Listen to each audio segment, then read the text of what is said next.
اللہم صلی علی۔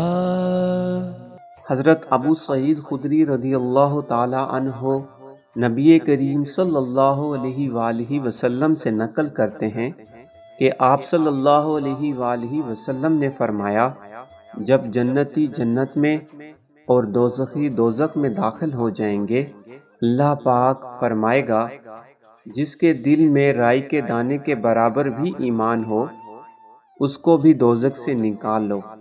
تب ایسے لوگ دوزخ سے نکال لیے جائیں گے اور وہ جل کر کوئلے کی طرح سیاہ ہو چکے ہوں گے، پھر زندگی کی نہر میں یا بارش کے پانی میں ڈالے جائیں گے۔ اس وقت وہ دانے کی طرح اگ آئیں گے جس طرح ندی کے کنارے دانے اگ آتے ہیں۔ کیا تم نے نہیں دیکھا کہ دانہ زردی مائل پیچ در پیچ نکلتا ہے؟ صحیح بخاری حدیث نمبر 22۔